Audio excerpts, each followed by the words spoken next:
Rolling right along, going through fine line pens, and these ones are new to me. Hi everybody, today I am taking a look at the Arteza Fineliner pens. These are the 48 count set. There is also a 72 count set, but I ordered this one just for the sake of my sanity when it comes to 82 million pens that I already own. But just letting you know, there's a bigger set. So I've heard about these a lot. I've seen them all over the internet. People talk about them. People have asked me about them. And I decided I was going to take a look at them. So I ordered these myself off of Amazon. This set was $19 at the time I ordered it. And it comes in a tin, which is really nice for the pens. And I'm just curious to see how they are because it's a brand I'm not super familiar with. Looking at the website, these have a metal encased tip, triangular shaped barrel. They are non-smudging, acid-free, odor-free, and water-based. So we're gonna run the gamut on these, see how they do, and everything like that. They're triangle-shaped based barrel. They're gonna be similar in that way to the Statler, which I will fully give you guys the heads up now that that's not my favorite shape of a fine liner, but that's personal preference. Let's open up this tin, and the lid is attached to the tin. This looks similar in somewhat to the Prismacolor tins. There is some, I don't know if you can see it in the light, but there is some kind of like a residue on the top of the tin. The pens come in these plastic trays. Very nice looking color display though. So we'll take a look. We'll set the tin off to the side for right now. I tend, when I see tins like this, I either keep them in the tray or I bust them out because then you can fit more pens in the tray. It just depends on my mood. I don't know what I'm going to do yet because I don't know if I'm going to hang on to these or not. Depends on if I like them. Looking at this pen, it is a triangular shaped barrel, very similar to the Statler. I'm trying to find, do I have a Statler out right now? I thought I did. Hold on. The barrel in terms of a Statler is very similar. The only real difference is that like the triangle here on the end and the corners are slightly more like squared off. Like they're not quite as rounded as the Stabilo. Or sorry, the Statler. I can't ever seem to get them out. And like if you feel the cap, this is a soft, like rounded triangle. This is much more of a pointy triangle. It caps really satisfyingly. It sticks onto the end very satisfyingly, but like other triangle shaped or special shaped pens, you have to pay attention to getting the cap on there because it will only go in if it's lined up correctly. The barrel itself feels cheap. It's this like matte kind of situation. The actual pen itself feels matte. It's very, very light. It feels like it's like there's not a lot of substance to it. It doesn't have like a good weight in your hand, but it is a nice long pen. So the tip is in metal, looks very similar to the Statler. There is no clip or anything on the cap. It is just a smooth cap. And the nib looks nice and hardy. It is an 0.4, like a 0.4 millimeter nib, which is standard among a lot of the ones I've tried, with the exception of the zebra ones I just tried. Very comfortable to write with. Like, I'm not a fan of the barrel for writing with. It doesn't fit my callus very well, but the tip itself,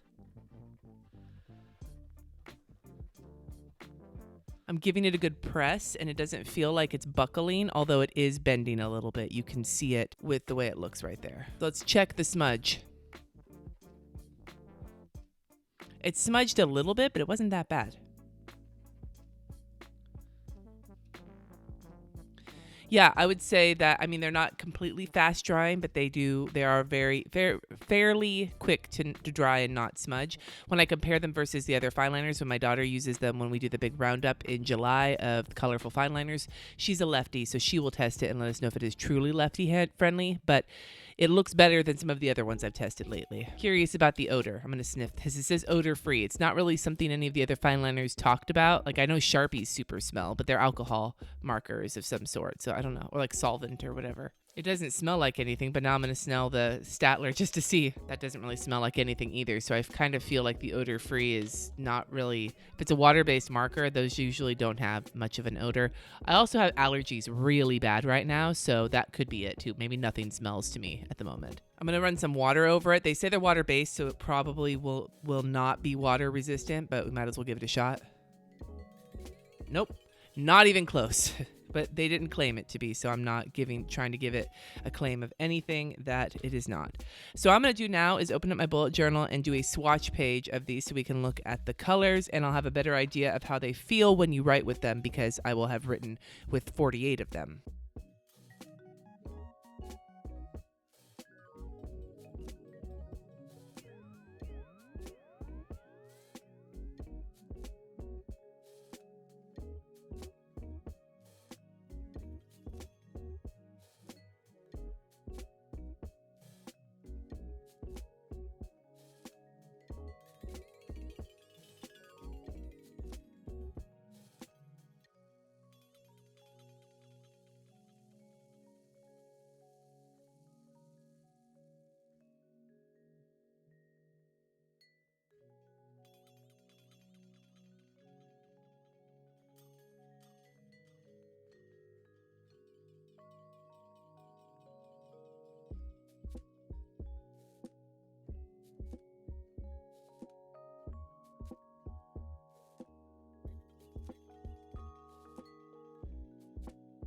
All right, here are the colors, and I have some thoughts. First of all, when I was doing this and uncapping and recapping, there were little bits of plastic flying everywhere, which may have just come like bits where they, I don't know, like little extra clear bits of plastic. I'm not sure where they came from, but they were in some of the pens and just went like flying. And I was like, what the fuck? Secondly, this is a pretty array of colors. The problem I'm seeing is that in some of the areas, there seems to be some overlap. These two oranges here look goddamn identical. And if you're looking in the pinks, it feels like there's a repeated pair over and over again. It's the same in the greens. It feels like there's some repeated greens. What I was also discovering is that the caps of the pens are not necessarily indicative of the color. Now, first of all, there is no indication of a color name or number on any of these pens at all. I also looked online.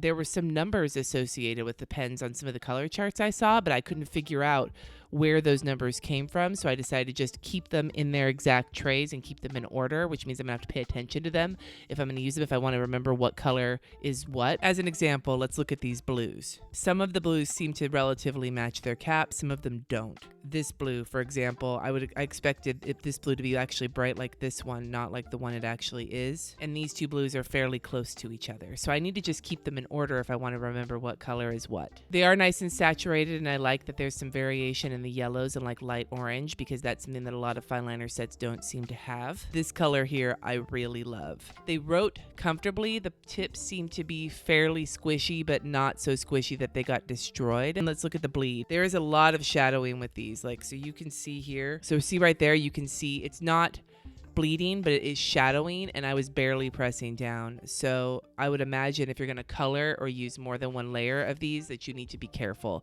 This is probably the most shadowing I've seen with most of these fine liners. So again, we'll have to test these out against each other when we do the big roundup, but these tend to be, I think, a little bit more inky than some of the other ones. And that makes me wonder, because they're so light feeling, that if they are inky, I wonder if they're going to run out quickly. So I'm going to have to give them a shot and try them some more to see. Overall, when it comes to these fine liners, they're super cheap. For the set of 48, like 18 bucks, and you can get the 72 pack for like 25 bucks or something. Like, that's a great price, but they feel like you're getting the price you're paying. Like, they have kind of a cheap, they feel cheap. They don't feel like you're getting expensive for the money. So be forewarned on that. And like I said, the inconvenience of not having color names and having the caps not all match the colors is also kind of a pain in my ass. But other than that, like, they're decent. You want to get a great googly moogly amount of fine liners for not too expensive, these are probably your fine liners. If you're looking for quality, I don't think that these are necessarily the ones you're going to want to be going for. That's just my personal opinion, and you are more than welcome to have your own. I have one more week before we do the Big Thunderdome, so if you have any fine liners you'd like me to bring into it, this is the time. If you guys have not been here for a Thunderdome before, on July 8th, at 2:30 p.m. I'm going to be live streaming Pacific time on this channel, and I will be with my daughter, and we are going to test out all of the colorful fine liners and see which ones, grade them on their vibrancy, on how they bleed, on if they're waterproof, if they work for lefties, blah, blah, blah. We're going to just go through every set and take a look at all of these colorful sets of fine liners. And then later that week, I'll put up a video with the results. So if you would like to be here for the testing video, that will be on July 8th at 2:30 p.m. Pacific time on my channel. But I have room for one more set of colorful fine liners to review. So if you have any to suggest between then and now, now's the time. And if I can't do a full video on them before we do the Thunderdome, then I can always review them more fully later on the channel. So give me your suggestions in the comments below. Thank you so much for watching. Subscribe if you haven't already, and I will see you next time.